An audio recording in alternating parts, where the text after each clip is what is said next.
Welcome to Inside Scoop Live, the podcast where indie authors get personal, sharing insights about their books, their writing journeys, and their passions.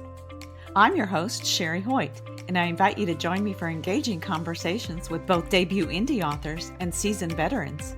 Whether you're looking for your next great read or a bit of inspiration, you've come to the right place. Let's get started. Hi, everyone. Lisa Towles returns to Inside Scoop Live to talk about her latest book, Switch. It's a fast-paced technological thriller that brings a gripping conclusion to her E&A investigation series as protagonist Mari Ellwyn faces her past, her nemesis, and a web of high-stakes crimes. Before we get started, here's the inside scoop on the author. Lisa Towles is an Amazon best-selling, award-winning crime novelist and a passionate speaker on the topics of fiction writing, creativity, and self-care. She has 13 crime thrillers in print. The first two books in her E&A investigation series, Hot House and Salt Island, were #1 Amazon Kindle bestsellers. She hosts an author interview series on YouTube called Story Impact. She has an MBA in IT management and works full-time in the tech industry in the San Francisco Bay Area. You can learn more about Lisa and her work at lisatowles.com. Well, hi, Lisa. Welcome back to Inside Scoop Live. Thank you so much, Sherry. I'm delighted to be here. Looking forward to talking about your latest novel, Switch. Why don't you tell us what it's about and what inspired this story? Well, with the release of Switch, I'm delighted to say that I have an actual full series now. I generally write standalone crime thrillers. I don't really write series, even though that's literally all I read and all I've read all my life. And I wrote Hot House, and I had a feeling that I wanted to bring back the main characters of Mari and Derek. They're a private investigation team, even though all three books are written in the first person from the female investigator's point of view. I had the idea to kind of keep it going and just see how it felt. And this last book, Switch, kind of took a while for me to write. I think I needed the story to really incubate before I was ready. And I'm so happy that I have 3 books now. And so Switch is the third and final book of this series.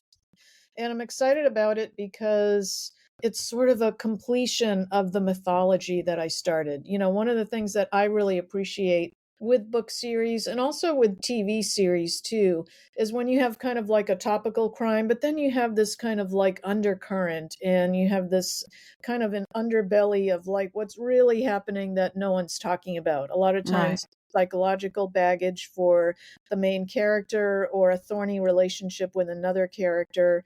And it's something that kind of keeps popping up. And as we know, you know, just from the human experience, whatever you ignore and avoid, it's going to grow and it's going to chase you. And you're going to have a reckoning at some point. And so in this book, the third and final book, Mari has to have a reckoning with her father, who disappeared when she was a little girl. He was a CIA operative, and she knows most recently that he's been a spy all this time, and he kind of comes and goes in her life, and he's really been absent for most of her life, so you can imagine that baggage. And she also has to have a reckoning with the man who shot her, and it's actually her father's nemesis as well. So that's one thing that kind of binds she and her estranged father together, is they've both been chased and attacked and harmed by this one international crime boss named Jacques Martel. So she has to come face to face with her nemesis in this book and actually like have a conversation with him and meet him and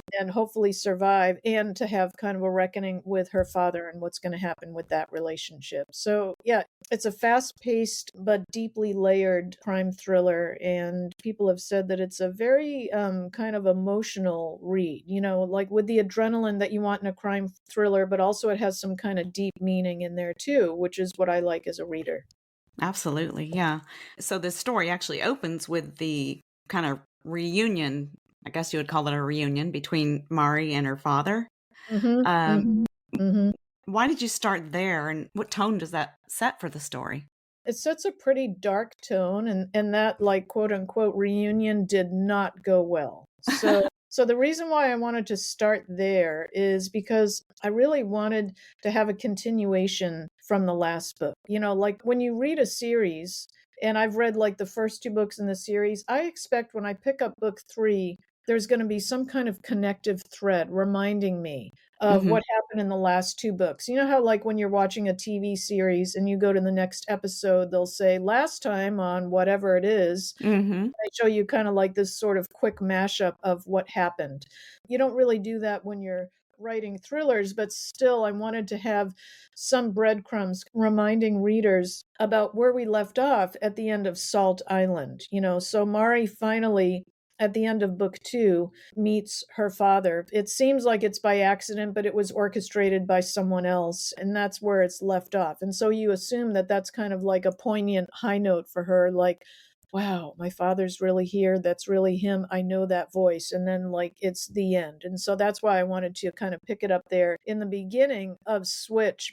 But, she's filled with resentment and baggage. And even Yeah. though, like, she kind of feels like she should be excited to see him and she'll get an opportunity to ask him all kinds of questions, she's just in a really bad space and she is not having it. So, Mm. yeah, it does not go well. It does not go well for him. Uh, but, like, you want tension in a book. I wanted to find a way to kind of like show readers, the relationship and the ongoing kind of point of tension and frustration. And she has this opportunity to meet him, and she doesn't really take advantage of it. And she kind of pays for it later. Mm. She kind of asks him some sort of sarcastic questions, but she wasn't on a fact-finding mission, and she wasn't like, "Oh, my father's here. I'm so glad to see you." It was really a way to kind of get in touch with her own feelings, Mm. of what she had been kind of carrying all this time. And so that's how I set it up. That was the prologue. And then 3 months later in chapter one, she's in the hospital and she's been attacked by, this is sort of like the topical crime. She and her partner Derek are investigating a series of bank heists. I mean, the police are also investigating it, but they were called in by someone who works at this bank. And the police investigation were not bringing back the results as quickly as they wanted. And so they brought in Mari and her partner because it's where they operate too. And the series takes place along the California coast. The first book, Hot House, took place in LA and San Diego. And then Salt Island took place more in kind of LA proper and Beverly Hills. And then part of it took place in the Caribbean, which is where her CIA father has been hiding out all these years. So she Uh, actually goes to the Caribbean, finds out about his other life. And I don't want to give any more spoilers. And then in book three, her business partnership with Derek Abernathy, her investigation partner, kind of continues to mature professionally, and they open an office in Ventura, and she's living in Santa Barbara. And so we keep going north along the California coast, and that's where they are in this last book. okay. Now you're in California as well, right? So, Yep, yeah. I'm in the Okay. Bay Area. I'm in Oakland, and I did something really fun for this series. I've been to Southern California a bunch of times, but I took a trip with my sister and I drove down there and she flew out there. My family lives in the Boston area, and she Mm. flew in and we spent a week researching all the places that take place in the series. Oh, So, fun. yeah, most of them I had already been to, but I mean, like, she came with me, and it's always better to have kind of a partner in crime. And she's like just the smartest person I know on it. She sees things that I don't see, and she's just very, very insightful. But she's also really fun, and she's a great sport. So we had a lot of fun researching these different places, coffee shops, driving around Beverly Hills to kind of see what the roads were like. What does the view look like? What do the trees look like up here? How does it look after dark? And, just kind of bringing more authenticity and deeper immersion into these spaces that I was writing about. And it really does inform the writing. So that was so fun. I mean, that kind of research can be like the most fun part about the writing, but it does bring that additional level of authenticity to the story. And I think readers can tell that too. I agree. And as a reader, I appreciate when someone has like gotten something right. I mean, of course you can go to Google Maps and you can like drill down to find out like what's the name of this street where it Oh, meets yeah. over here, and you can do a Google Maps street view so that you can actually see what the neighborhood looks like, but it might not be up to date. And it's just not the same as like driving there and parking your car and walking the streets and, like smelling the air and kind of seeing how crowded it is. And yeah, I, Right. I appreciate that too. Yeah, yeah, for sure. So the story involves a surveillance target, a John Doe, and a missing friend. How do Mari and Derek connect the dots between the cases? There seems like there's more going on than just the one crime, right? Yes, and that's a very astute question. And for part of the book, they don't. Like it's very difficult. The topical crime is they're chasing this bank robber, basically, this guy who they know to be James Traeger. He's robbed 9 banks along the California coast and stolen like hundreds of millions of dollars. And he's like a ghost. He doesn't leave a trace. He's literally flawless in his execution, but he doesn't have any criminal record. And they're like, oh my God, like what the Mm. hell? So, so they're really having a hard time. And eventually they do kind of connect the dots and they get very close. And that's when Mari is attacked. So that's how chapter 1 starts. And she knows that they were very close. And that's why this has happened to kind of Oh, okay. push her off the trail. And so that's the first kind of primary crime that happens. And then she's visited by someone who informs her that a body is missing from the morgue, from the medical examiner's office in Ventura. And the medical examiner is also missing. And she's like, okay, sorry to hear that. What's that got to do with me? You've broken into my house. It's like 2 a.m. What's going on here? And she finds out that the medical examiner was her best friend in high school and part of college. And Oh, she hasn't wow. talked to her in a long time. So she does have kind of a stake in the game, come to find out. So they eventually start investigating that, first just kind of like haphazardly, sort of like seeing what they could find out without formally taking on this guy as a client. She owns a small business. And so eventually she's going to have to start charging him and charge him a retainer and actually, like get serious about, okay, here's what we're going to do. Here's what we're going to investigate. He had to be really careful, the informant that came to her and told her this, because there was something weird going on there and there was a big cover up. And so he was very clandestine in his approach, and she had to do the same thing. Come to find out, there was a connection between the medical examiner that disappeared and the body that disappeared from the morgue, and those are tied to a company, to a corrupt clandestine organization. It's basically like a tech firm, but it had a Mm. parent company that was doing something kind of shady. And so that's why I called Switch a technological thriller, because it's related to one of my areas of interest, quantum computing. Oh, Uh, wow.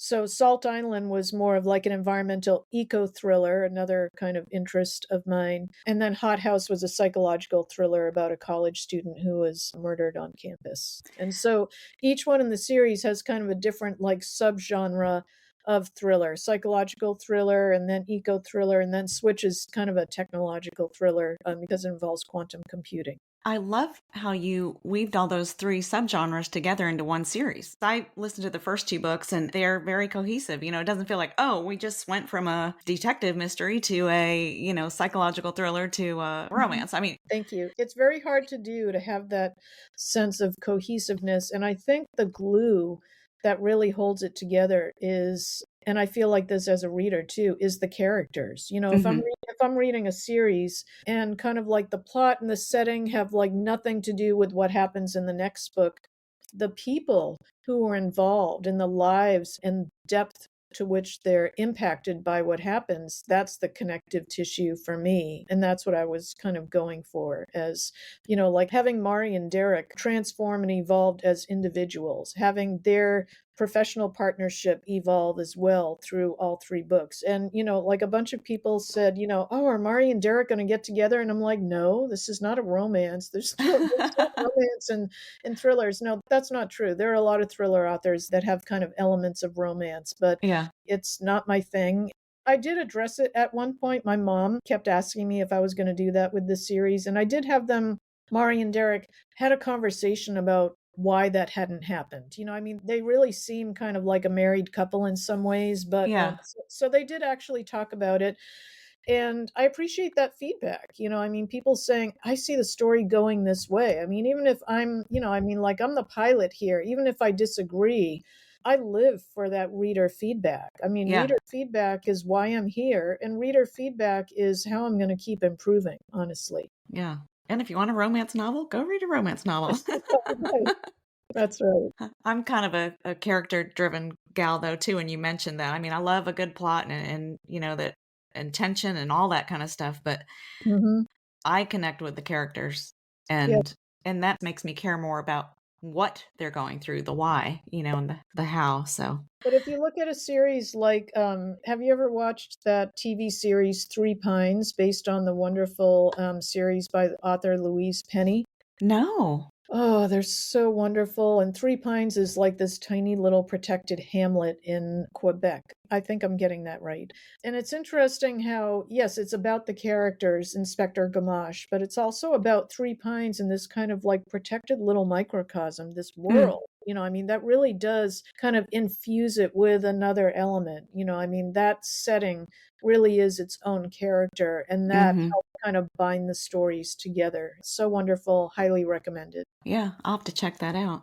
Now, readers, I mean, they like to be surprised, of course, but I Mhm, also with thrillers and mysteries, they love that feeling of like I saw it coming or I thought I saw it coming, and mhm, then it took a twist. And uh-huh, uh-huh. how do you decide like what to reveal, I guess, and what to hold back? Mm. Oh, such a juicy question. I'll talk from the perspective of being a reader again. I'm really so arrogant when it comes to reading thrillers in like more of like a noir classic mystery. I like to say that I can figure out, who committed the crime by like page 20. And I think a lot of times the criminal has revealed themselves in one way or another in the first Hmm. 20 pages. And I always think, oh, I'm going to figure this out. And most of the time I'm wrong. And I love that. I love being wrong because of what you said. I like being surprised. Once in a while I'm right, but in terms of what to reveal and when, that is so tricky. And I guess the way that I did this with Switch and also with the book that I'm writing now, I don't really consciously decide that. My characters just kind of decide and they Mm, inform me. And all of a sudden I wake up one morning and I'm like, oh, really? Okay. So that's how that's going to happen. I think time is a really important factor. You have to kind of like let the story seep into your bones, and hmm. that's how you get this sense of knowing of kind of where something is going to go, and also knowing your characters really well. So I think that's a really important advantage of writing a series is I know Mari and Derek and Ivan and Duga and like the other kind of supportive characters. I know them intimately. I know them deeply now by book 3. Not to say that they can't transform and change, but my knowledge of them and deep understanding of what they care about helps inform what's going to happen in the book. So Yeah. I think some of it is like conscious engineering, and other times it's just kind of like letting it sort of like rise to the surface and inform you. Yeah. I love the way you describe that because, I hear a lot of writers say, I didn't do that. The characters did. And I'm like, well, how does that happen? But, Mhm, so you describe that in a way that now I can understand that, but it makes total sense. If you know your characters, you know what they're going to do. mhm, Sometimes they surprise you, but mhm. yeah. And I think a lot of times they do surprise me. And sometimes if I'm stuck, I mean, like I can be stuck on a plot point, but not have writer's block. I'm just stuck on like one little like tricky detail. Sometimes I'll do some journaling and I call it like family meeting. And I'll kind of close my eyes and just visualize the characters that are involved in this scene sitting in a circle with me, and I'm like, guys, what are we going to do about this? And I just kind like some of it is creative visualization. Sometimes I journal about it, but sometimes I actually invite the characters to kind of maybe reveal to me what I might be missing. Sometimes that works, sometimes not. Yeah. I love it. I love it. Oh, so I guess to add to that, were there any characters or maybe supporting characters that surprised you while you were writing Switch? So, a character that I love in Switch that I hadn't thought of when I first started writing it was Kelsey Joe Kramer, and I just love her. I always like kind of tie my characters in with a celebrity Mm. so that I can like know what they look like, usually a celebrity that I've watched in a lot of movies, and Kelsey Joe Kramer would be represented by Kate Blanchett. Very, Oh. That's how I pictured her. And she was fun. She was not really a fun person, but she was fun to write. She works at this tech firm, and she's a really smart young lady, a woman engineer working in tech. And she was really fun to write. And I've worked in tech for a long time among engineers. And so that's kind of a Mm. type of person that I know very well, too. So she was a lot of fun. Let's talk about trust. Trust seems kind of fragile in the story. You've got Mm. Mari's relationship with her father, and Mm-hmm. then there's like the shifting loyalties in the espionage world. And Mm-hmm. how did you want to explore the danger of not knowing who to believe? That's interesting. Mari has a lot of issues trusting herself.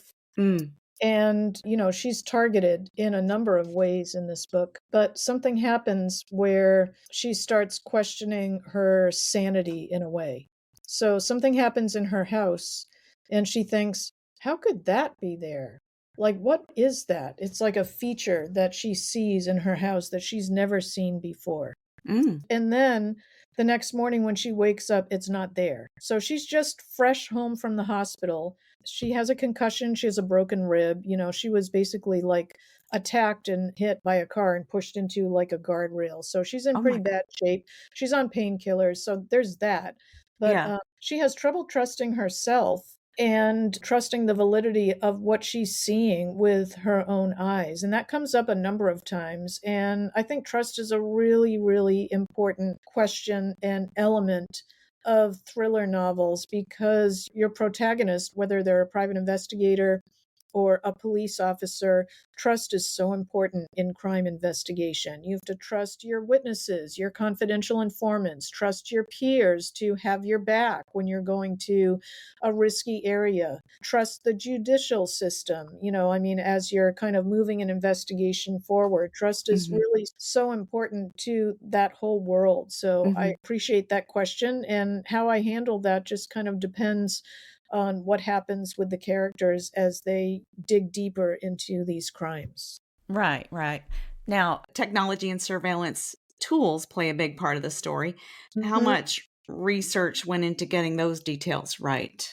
Oh, so much research. Oh my goodness. I had a couple of technical advisors that I worked with, and I did a lot of internet research, reaching out to people in my network who know about some of those areas. The thing that Mari, that I was just mentioning, what she finds, and I had one of these in another one of my books too. I wrote a spy thriller called The Ritters, and there was this really high tech nanny cam in that book. Mm, And I love that technology. It's just great for crime thrillers because they come in like every possible shape and size. And as we go forward, the tech itself, like the physical pieces of technology, are getting smaller and smaller, but mm-hmm. their range in terms of what they can see, in terms of visual and audio, is way higher than it used to be. It's amazing. And there are a couple of spy websites and blogs that I subscribe to. So I'm always learning about like new spy gadget. And, I'm kind of a James Bond huge junkie too. And I just love that stuff. And so I used some of that in this book, and I had to validate whether it was right. And I had to validate whether what I was looking at was current, because you know how quickly tech evolves. And with one scene that I was writing, the tech had evolved beyond that. And so I had to update it in a later draft to make sure that it was accurate. Oh my gosh, wow. That's fast. It Yeah. was, yeah, that's fun though. I feel like with technology, I want to say in a way it's kind of like historical fiction. Like you've got to get it right because if you don't, readers are Mm-hmm. going to call you out on that, you know? Mhm, mhm. That's right, especially in 2025, where everyone has technological proficiency. Hmm. Years and decades ago, it was really just kind of engineers that did. And now, with social media and technology being so accessible and the entry bars going down, everyone has technological sophistication. So, yeah, you do have to get it right in terms of the specifications of a certain piece of technology and also how it's used. And the reality theory of how it's used by law enforcement too. I mean, you hear all these stories about, I've been to workshops and gone to lectures by like forensic pathologists and crime scene investigators that basically say everything you see on TV is not true. How we actually use it is this way, and they kind of Mm. like align and kind of bring that reality to it. So I think that's so important. The sad thing is people watching TV take that, even though it's a movie, take it as truth, you know? Mhm. And I think a lot of times it is, it just might not be how law enforcement uses it. I mean, Right. like you watch things on TV where someone gets like, the results of a DNA test, they fast track it and they have it in like 2 days. And like, no, I don't think that's accurate at all. But again, I would have to do my research and maybe there are ways of getting that quicker. I guess it just depends on the place and Yeah. the sample and who's investigating it. Yeah. Yeah. Now, you've kind of thrown the PI, your detectives, in with this kind of espionage thread too. And the espionage thread points to like, bigger forces at work behind the crimes. Mhm, mhm. What interested you about showing, I guess, how power operates behind the shadows, maybe? Mm. Yeah. I think if there's one theme, Sherry, of all my books, it's that. What you just said. Book reviewers and also some of my friends have said, wow, you really don't have a very positive opinion of corporations, do you? Because in every single one of your books, there's some evil shadow organization that's tied to shadow governments that are managing like the global levers of power. And that's really kind of one of my themes. I have that in almost every book. Oh, And, it's fiction, but, I mean, like in that political thriller that I wrote called The Ritters, that had kind of a historical aspect to it where it was writing about the Bilderberg group, which was, really kind of like Voldemort for like, decades. It's something that like no one talked about. And now, like, it's just common knowledge. And that organization tied to the CIA and the State Department has been, kind of addressing and playing and mobilizing those global levers of power since like 1949. I think that's when they wow. first started. But so that was based on something historically accurate. And there's a lot of that kind of manipulation that goes on behind the scenes. I mean, there's so much that we can't see. Yeah. There's a quote that I put in the beginning of Switch. I don't have it in front of me, so I can't read it exactly, but it's something about the doors between what we see and just showing that there's a lot that we can't actually see. And so Right. that's kind of a theme in all my books. Okay. Okay. Wow. So, what's it going to be like saying goodbye to these characters? Or are you ready to move on? I have moved on. I've written a number of books since I finished Switch. There's a new book that's coming out in August of next year. That's another standalone thriller. And then there's another one that I'm finishing now, and that's like 90% done. And I feel like Mari and Derek are always going to be with me. I mean, like having a series really brings you close to those characters and the actors that I based them on, and it will live in my heart forever. Mm-hmm. Mm-hmm. So you mentioned a couple of things briefly you were working on. Do you want to tell us a little more about your next one? The next book that's coming out will be The Weight of Cold Things, and it's a psychological thriller. It's coming out on August 7th of next year, and it's kind of sort of like Yellowstone meets the X-Files. That's Oh, that's the best way that I can put it. It's not sci-fi, but it does have a lot of science in it. And it takes place in Jackson and Cody, Wyoming, and also in Dead Horse, Alaska. And that's a real place, Dead oh, Horse, wow. Alaska. So yeah, a good name of a locale for a crime thriller, certainly, but that's all I'll say about it for now. Okay. All right.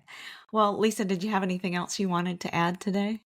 Just to thank you for this opportunity to talk to your listeners. And I really appreciate how you read Hot House and Salt Island, Sherry. And I'm really excited to hear what you think of Switch. I'm looking forward to it. Thank you. Thank you so much for joining me today for my interview with Lisa Towles, author of Switch. You can learn more about Lisa Towles and her work at lisatowles.com. And be sure to check out our other interviews at InsideScoopLive.com.